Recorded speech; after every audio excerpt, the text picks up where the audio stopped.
¿Qué caso extraño ocurrió en tu familia y nadie quiere hablar del tema? Respuesta 1. Cuando era chico, en la casa de mi abuela había un álbum viejo que ella guardaba como si fuera algo sagrado. Tenía fotos desde los años 60 hasta los 90. Un día, cuando tenía unos 13, lo abrí para ver fotos antiguas de mis papás, y me encontré con una imagen rara. Era una foto de un cumpleaños familiar de 1987. Todos estaban mirando a la cámara, riéndose, pero al fondo, detrás de la cortina, se veía a mi tío Ernesto, el hermano mayor de mi mamá. Lo extraño es que Ernesto había muerto 2 años antes de esa foto. No en sentido él no estaba ahí, sino literalmente, estaba enterrado. La fecha estaba escrita por mi abuela, 19 de agosto de 1987. Y Ernesto falleció en 1985. Cuando le pregunté a mi mamá, me quitó el álbum de las manos y me dijo que no buscara tonteras. Pero yo ya había visto la foto. Ernesto estaba ahí, con ropa distinta a la que siempre usaba, como más formal, y mirando directo al fotógrafo, con una expresión que nunca pude describir bien. No era sonrisa. No era tristeza. Era otra cosa. Años después, ya grande, volví a preguntar. Mi abuela fingió no saber de qué hablaba. Busqué el álbum, ya no estaba. Ella dijo que se había perdido. Pero un primo mayor, cuando lo presioné un poco, me dijo algo que nunca olvidaré: esa foto era la única que tu mamá quería quemar. No se perdió. Se la llevó alguien, y ojalá no aparezca más. Respuesta 2. Mi papá murió cuando yo tenía 7 años, así que mis recuerdos de él son pocos y medio difusos. Sin embargo, un día, cuando tenía como 12, mi mamá me contó algo que jura que nunca le ha encontrado explicación. Lo hizo casi llorando, con una copa de vino en la mano, y me pidió que jamás lo repitiera por respeto. Igual lo cuento aquí. Cuando yo tenía 2 o 3 años, hablaba poco, pero al parecer repetía cosas que no debería saber. Un día, mientras ella ordenaba la cocina, yo estaba jugando en el suelo con un carrito, y le dije sin mirar: ¿sabías que yo antes era adulto? Ella pensó que estaba repitiendo algo de la tele y siguió. Pero después agregué: antes tenía un auto gris, ¿te acordáis? El que se volcó. Mi papá había muerto en un accidente en un auto gris. Nunca me habían contado eso porque yo era muy chico. Cuando mi mamá me preguntó qué quería decir, yo la miré serio y le dije: no importa. Ya no soy él. Ahora soy tu hijo. Pero dile que no se enoje porque le cambiaron la casa. Ella quedó helada. Me preguntó quién se había enojado. Yo respondí: el que era yo antes. Y después seguí jugando como si nada. Mi mamá se asustó tanto que llamó a mi abuela, quien le dijo que no lo hablara más. Que los niños a veces traen cosas que no deberían recordar. A los meses lo olvidó, pero al año, según ella, volvía a hacerlo. Esta vez, al quedar dormido, dije medio murmurando: todavía siento el golpe, pero ya no duele tanto. Mi mamá nunca quiso hablar del tema de nuevo. Cuando crecí y se lo pregunté, cambió de tema como si estuviera huyendo de algo. Y lo peor es que, aunque no recuerdo haber dicho nada de eso, toda mi vida he tenido la sensación absurda de que, conozco la sensación de volcar en un auto. Respuesta 3. Mi familia vivía en una casa vieja donde el teléfono fijo siempre sonaba fuerte. Cuando murió mi bisabuelo, todos estábamos reunidos en casa para pasar el duelo. Esa noche, el teléfono sonó a las 3:14 de la madrugada. Mi abuela contestó, pensando que era algún familiar. Pero no se escuchó nada al otro lado. Solo una respiración suave, como si alguien estuviera demasiado cerca del micrófono. Mi abuela pensó que era una broma cruel, hasta que escuchó que la voz dijo, con un susurro quebrado: no cierren el cajón. Ella se desplomó llorando. Cuando mis tíos llegaron a ver qué pasaba, ella solo repetía: era él, era él. Nadie quiso admitirlo. Todos dijeron que era el cansancio, la pena. Pero la cara de mi abuela nunca volvió a ser la misma. Nunca más tuvimos teléfono fijo. Mi abuelo lo desconectó al día siguiente sin decir ni una palabra. Respuesta 4. cuando era niño, siempre jugaba con un primo llamado Gabriel. Tengo recuerdos clarísimos, jugábamos a la pelota, peleábamos por los carritos, me enseñó a trepar un árbol. Incluso recuerdo su voz y que tenía una cicatriz en la ceja. Lo extraño es que nadie más de mi familia recuerda a Gabriel. Cuando pregunté por él en una comida familiar, todos quedaron en silencio. Mis tíos se miraron entre sí, confundidos, y mi mamá me dijo que no inventara gente. Yo insistí. Les describí su cara, su ropa, incluso su casa, que quedaba al final de un pasaje. Mi abuela se levantó y dijo, no sigamos con esto. Y se fue a su pieza. Esa noche, revisé un álbum familiar buscando fotos de Gabriel, y no había ni una. Ninguna Navidad, ningún cumpleaños. Pero cuando pasé una página rota, noté un espacio donde faltaba una fotografía arrancada. La forma del papel sugiere que había dos niños sentados en el pasto. Uno debía ser yo. El otro. Al día siguiente fui al pasaje donde él vivía. La casa estaba abandonada y con tablas en las ventanas. Le pregunté a un vecino viejo si ahí había vivido una familia con un niño llamado Gabriel. Me dijo algo que me dejó helado. Sí, pero ese niño murió ahogado hace como 30 años. Nunca tuvo primos. Yo tengo 21. Respuesta 5. Mi papá era fanático de grabar todo en casetes. Conversaciones, fiestas, tonteras. Un día, limpiando el altico, encontré uno etiquetado como no reproducir. Obvio que lo hice. Lo puse en un reproductor viejo y al principio solo se escuchaba estática. Después, una voz muy parecida a la de mi papá, pero diferente. Decía, si estás escuchando esto, no abras la puerta del pasillo. No soy yo. Lo peor es que el casete tenía fecha de 2 semanas antes del día en que mi papá tuvo un accidente y quedó inconsciente. Él jamás volvió a hablar después del golpe. Cuando le conté a mi mamá, se puso pálida y me arrebató el casete. Lo quemó en el patio sin dar explicaciones. Nunca más me dejó subir al altico. Respuesta 6. Mi hermano menor siempre hablaba de la señora de negro. Según él, vivía en el pasillo y solo salía por la noche. Nosotros pensábamos que era un amigo imaginario raro, pero él juraba que no, decía que hablaba con ella, que le contaba historias, que a veces se sentaba a su lado en la cama. Lo dijo durante años. Un día, mi mamá lo encontró llorando en su pieza, temblando. Le preguntó qué pasaba y mi hermano solo repetía, no quiere irse, no quiere irse. Mi mamá llamó a mi abuela, nerviosa. Mi abuela llegó esa misma noche y rezó en el pasillo sin permitirnos acercarnos. A la mañana siguiente, mi hermano parecía más tranquilo. Pero nunca más mencionó a la señora. Nunca más. Como si alguien le hubiera apagado el recuerdo. Pasaron los años. Un día, revisando un baúl de mi abuela, encontré una foto antigua, en el pasillo de su casa, que es el mismo donde vivimos ahora, estaba una mujer vestida completamente de negro, muy delgada, mirando a la cámara. Mi hermano, ya adulto, estaba conmigo. Se puso blanco. Me dijo, es ella. Esa es la señora que venía a verme. Mi mamá entró justo en ese momento, vio la foto, y sin decir nada la rompió en pedacitos. No quiso hablar del tema jamás. Respuesta 7. En la casa de mi bisabuela había un armario que siempre estaba cerrado con llave.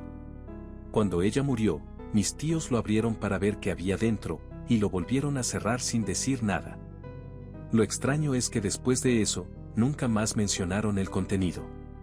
Una noche escuché a mi mamá hablar con mi tía.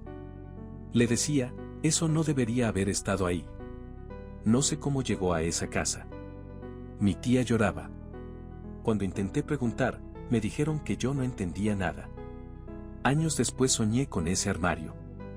Lo veía entreabierto, y dentro había una sombra grande, con forma humana, pero sin rasgos. Cuando desperté, tenía la sensación de que ya había soñado eso antes. Nunca he sabido qué había adentro. Nadie quiere hablar. Y cada vez que lo pregunto, alguien cambia de tema o se va de el lugar. Respuesta 8. En mi familia siempre hubo un silencio raro cuando alguien mencionaba a mi primo Joaquín. Yo nací después de que él muriera, así que nunca lo conocí, pero cada vez que preguntaba por qué nadie tenía fotos suyas, las tías se miraban entre ellas como si hubieran abierto una puerta que preferían mantener cerrada. Lo único que decían era que fue un accidente, que era mejor no remover cosas dolorosas. Un día, revisando cajas viejas en el entretecho de mi abuela, encontré un álbum de fotos antiguo. Entre las páginas, había una serie de fotos familiares en un asado del 2002. Y ahí, en una esquina, estaba un niño pelirrojo, con una sonrisa enorme, pero cuando revisé la fecha del álbum, algo no cuadraba. Esa foto era de 6 meses después de que Joaquín oficialmente hubiera muerto. Pensé que había leído mal. Volví a revisar el acta de defunción en un cajón.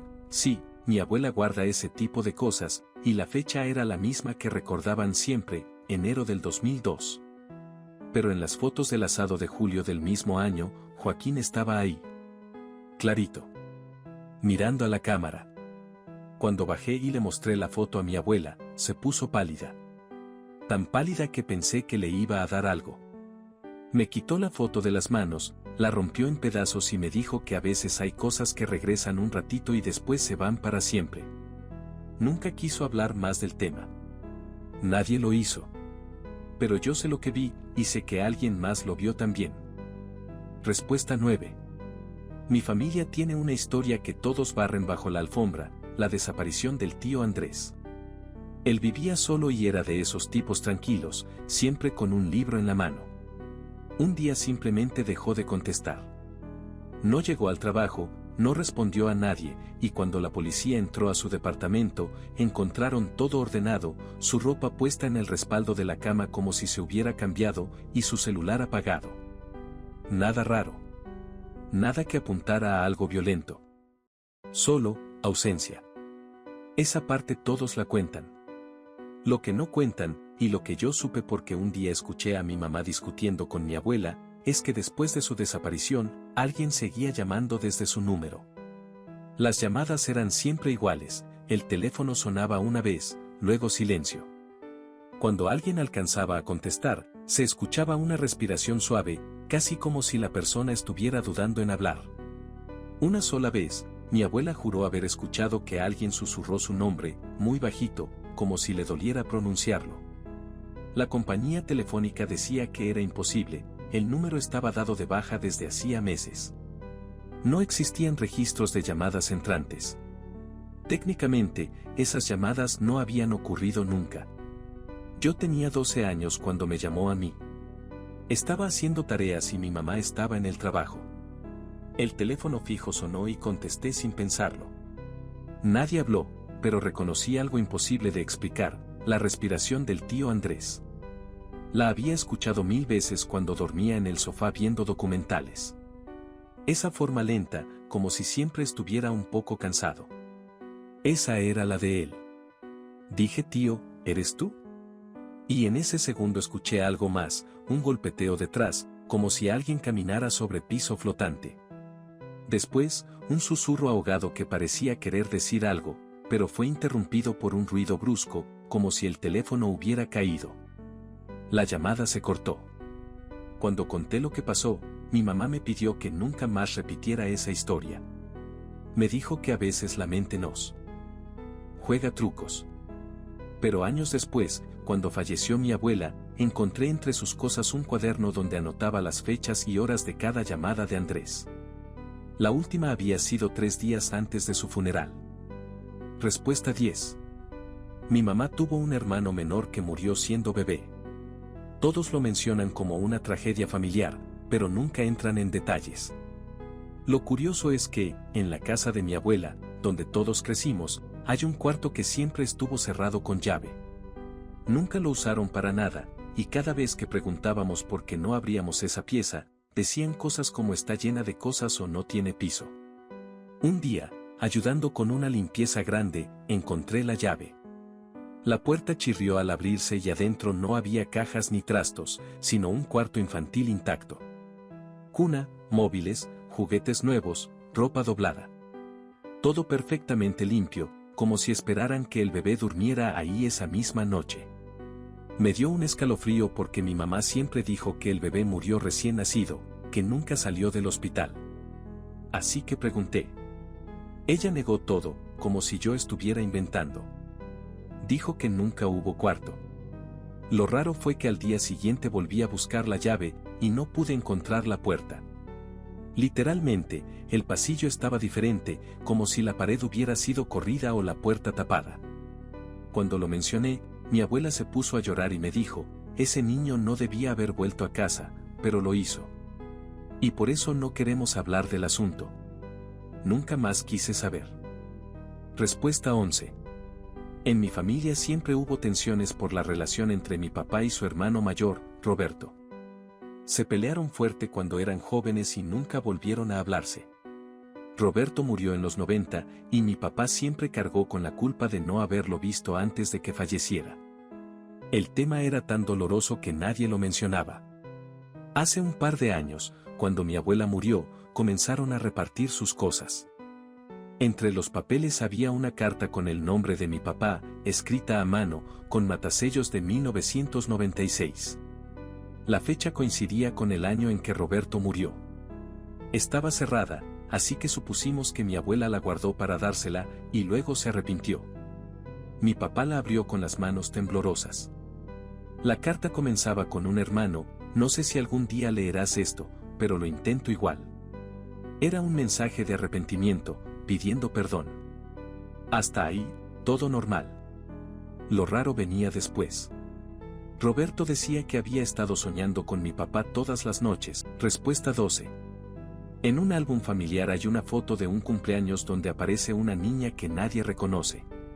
La foto es de los 80, y está mi mamá con sus hermanos, mis abuelos, primos, y en una esquina, medio escondida, una niña con un vestido azul, mirándose las manos como si estuviera jugando sola. Yo pensé que era una prima lejana. Pero cuando pregunté quién era, todos se quedaron en silencio incómodo. Mi mamá simplemente dijo, no es nadie.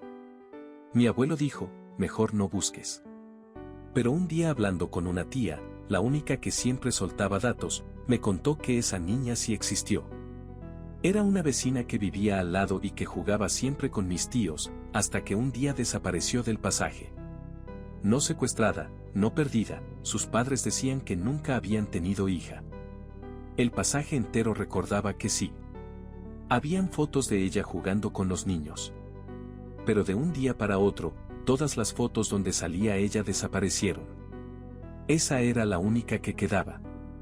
Lo más inquietante es que en la foto, la niña no mira la cámara. Parece más bien sorprendida, como si ella tampoco supiera cómo terminó ahí. Respuesta 13. Mi abuelo tenía fama de ser medio raro, pero todos lo querían. Lo que yo no sabía hasta después de su muerte era que él decía tener recuerdos que todavía no habían pasado. Cada vez que lo decía, mi familia se reía y cambiaba de tema, tratando de no hacerlo sentir mal. Pero había detalles que daban miedo. Por ejemplo, años antes de que mi tía tuviera su accidente automovilístico, él ya había descrito algo parecido. No como una predicción, sino como si lo estuviera recordando, la marca del auto, la hora aproximada, incluso una frase que ella dijo en el hospital. Cuando ocurrió, todos trataron de convencerse de que fue coincidencia. Otra vez, describió una pelea familiar que todavía no había ocurrido. Dijo quién iba a llorar, quién iba a gritar, quién se iba a ir de la casa golpeando la puerta. Y semanas después ocurrió casi igual. Lo que más asustó a mi mamá fue una conversación que tuvieron cuando yo tenía como 5 años. Él le dijo, no te preocupes por Benja cuando sea adulto, él va a estar bien. Lo único difícil será cuando pase por esa etapa en que sienta que alguien lo sigue en la noche. No te preocupes, no es peligroso. Solo es parte del ciclo. Mi mamá se rió en ese momento. Pero yo crecí, y, bueno, hubo un tiempo en que despertaba sintiendo que alguien estaba parado al lado de mi cama. Sombras que se iban cuando encendía la luz. Susurros que parecían venir desde el pasillo. Cosas que nunca conté. Lo peor es que mi abuelo nunca me vio pasar por eso. Él dijo esas cosas cuando yo todavía era un niño sin conciencia de nada. Antes de morir, pidió una libreta específica de su escritorio. Adentro tenía dibujos y descripciones de cosas que todavía no habían ocurrido. Algunas ya pasaron. Otras todavía no y mi mamá la tiene guardada, pero juró que nunca la va a leer completa. Dice que no quiere saber, y que si él recordaba el futuro, entonces hay cosas que es mejor no mirar.